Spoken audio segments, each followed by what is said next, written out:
trying to have a relationship. Like I've made 4 attempts since I've moved here, and the other girls in my life tend to end up becoming a problem. Not a problem, but like a distraction for the relationship. Can you talk about specifically? So you want to maybe be in a relationship with a girl, and then at the same time, it's like, hey, honey, I have to go film the podcast where these girls are going to have sex with a glass dildo. Like, how does that work? It's hard, man. And my relationships have really been ruined by that, because I always deal with the girls who are like, oh my God, I can handle it. I love it. It's so great. I love your job. But what they don't understand is the thing that gets me is it's not that I'm like doing anything bad. You know, I use dildos on girls. I do orgasm shows. I do all kinds of stuff like that. But I don't fuck the girls on my, OnlyFans.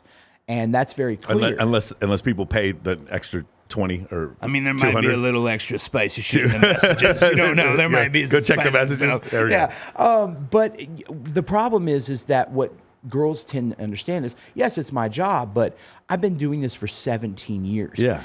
99.9% of my best friends in this entire world, the people who text me every day about every problem when I'm stressed out or depressed, who I text, they're females. Yeah. And that's the thing. And also, because the industry I'm in, the girls I work with, we're comfortable. When they see me, if they're nude, they're going to jump on and hug me and wrap their arms around me and kiss me on the cheek and shit like that. And sometimes girls can't handle that because they don't understand that I don't want to fuck this person because they're one of my really good friends. Sure. It doesn't bother me that they're nude, but it bothers the females I'm with. And I'm the kind of person who takes that into consideration. I'm like, man, if this really bothers her, I feel bad. But I also don't want to tell my friend, don't be yourself. Because that's who they are. Yeah. But you're also going to say I'm sitting next to a girl I'm dating. It's 3:30 in the morning, and one of my friends texts me a photo of her butthole and a full set of her photos, and they're like, "Hey, do you think this is okay to post on Twitter and Instagram?" And I'm like, "Because I'm a photographer. I do most of these girls' pictures and their videos, and I edit their sex scenes and stuff." So they text me about these things. To me, it's normal. But to the girl who's watching a movie with me at 3 a.m., a girl sending me a picture of her asshole and me being like, booty hole, that's fucking great. You should spread more eagle. You should write back, we need better light for this. Yes. That's what she should write. But they don't understand when I say, hey, I'm going to go to lunch with a bunch of my friends, and it's me and 6 girls getting plastered at brunch at 4 in the afternoon.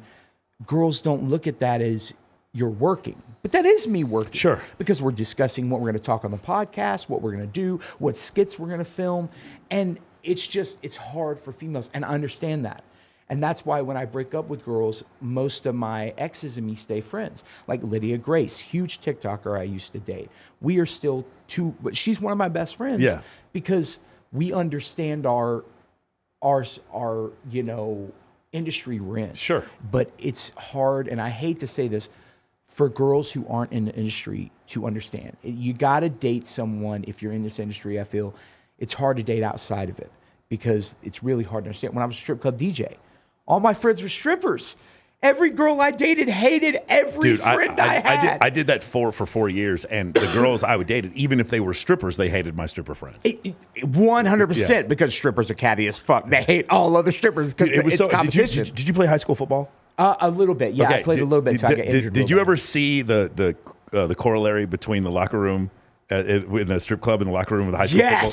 You saw it? Yeah. Dude, it's all just shit talking, drama, and stupid fights. It's like, yo, you didn't fucking come off the line fast enough. Are you fucking kidding me? Like, fuck you, Sammy, you piece of fucking shit. And then in a strip club, you literally got, fuck you, Tina. How the fuck are you going to use the used tampon right beside the toilet because the trash can's full? Change the bag, you dumb bitch. Like, they try to stab each other and shit. It's the same thing. It's such high testosterone back there. Oh, my God. Yes. And all the dancers want to kill each other all the time, man, about this stupid It's funny. You're shit. probably the only person that I could explain this to because I played football and was in because I was a manager for a while too. They tried to get me to manage. I was like, fuck that. I make more money as a DJ. Yeah, me too. Exact same thing with me. I remember one time taking bolt cutters and cutting the bolts off this girl's locker, and then there was Finding Nemo in there, and that's where she held all the cocaine that she's selling to all the other girls.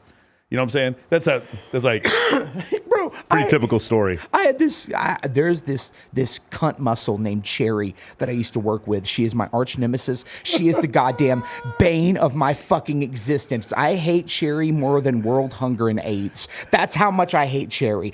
But one night she got a delivery to come in. The dude was just like, no, I need to take you to the back to Cherry. And I was like, you think I'm going to let a delivery guy walk into a dressing room with a bunch of nude women? No, I'll take it. And he was just like, but you got to make sure Cherry gets it, just Cherry. And I was like, it's a fucking sandwich, bro. I got this. And then I start walking and I'm like, I feel like I should open this sandwich.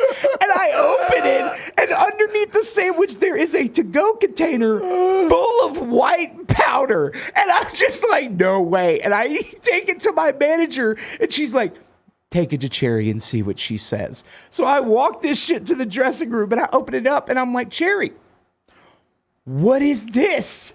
And she's like, I like powdered sugar. And I was like, this is a goddamn pastrami sandwich, Cherry. Who in the fuck puts powdered sugar?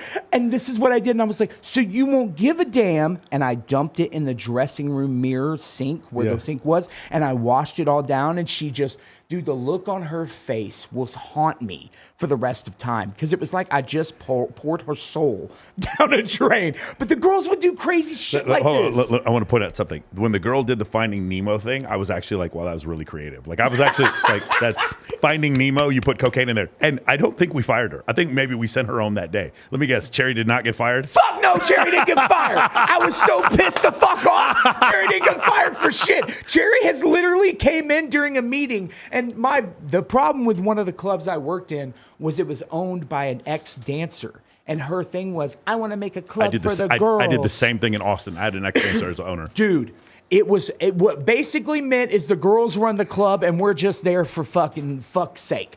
So I remember a meeting. Cherry came in one day and I was so pissed off what happened the night before, and we were having a meeting and the owner was there, and I was just like, hey, is it all right if for the girls to go outside with a customer for about 11 minutes exactly into their car, into the back seat, and then they, fuck the shit out of the customer, and then they come back in the club and go back to work? Is that okay to do, Cherry? Is that okay? And I swear to God, the owner of the club went, oh my God. Girls, if you're going to do drugs, do them before you get to work or on your break. If you're going to meet a customer, do it on your break so Charles doesn't have to complain. And I was like, what the fuck is going on, bro? I was like, this place is a shithole. It's so funny because it's so true, dude. So people don't believe me, bro. I worked at a strip club one time where one of the dancers, like back in the 1970s, marries one of her customers. He's rich. He dies, leaves her a bunch of money. Just the whole dream scenario. Right? Oh yeah. Then she buys a strip club with the money. And I end up working for her, and like every day she comes in, she's like, I want to do these burlesque shows, and I'm like, it's 2002. I don't really think anybody wants to watch burlesque shows anymore. But it was that same kind of situation. Or, you know what? I don't work at a strip club anymore, so I can just say this: the girls who were sleeping with the owner, and then they would come up and they. You talked about this before. We had this one girl. Shout out to Tatum. She was sleeping with the owner. And she would come up and she'd be like, I want to listen to Tupac. This is 2001, 2002. And 2001, 2002, you get fired for playing hip hop in a strip club. Oh, now, yeah, dude. Yeah, you'll get so 20 years ago, you couldn't. I got fired from a nightclub for playing too much rap music. I got fired from a strip club. Not fired, but I got in trouble at a strip club for playing too much rap music. Now that's all they play. Bro, Gucci Mane sent me to day shift for 2 weeks. Yeah. 2 weeks because I played a Gucci Mane song. Yeah, exactly. So that's essentially what happened. So she goes up there. She goes, I want to hear Tupac. So I play Tupac for her, both songs. The next girl, what do you think she wants to hear, Charlie? Tupac. Motherfucking Tupac. Because that girl made money. Correct. And so then I play Tupac, and then the owner comes up to me and says, you can't be playing this ghetto shit in here, blah, blah, blah. And I'm like, what am I supposed to do? Look at the owner. And I'm like, hey, I can't, because the girl you're fucking is telling me to play hip hop. And now this is the reason why these rules exist in like the military or corporate America, for exactly this reason. And now I'm getting yelled at. I feel like the offensive coordinator of a football team where the head coach is saying one thing and the quarterback is like over here. It was just like one of these situations where like, I got to play what she's saying because you're sleeping with her. But now every other girl wants to play the same thing. Dude, and it's so hard because I've had the same fucking thing. I'm looking at the fucking manager and the owner, and they're like, why are you playing this fucking hood-ass music, Charles? And I'm like, well, because the girls are making money, and then when they make money, I make money. But if I don't do what you say, then I don't have a job to make money, so I don't know what the fuck to do right now. I don't understand how to make money in this situation. God, that's it's so irritating, bro.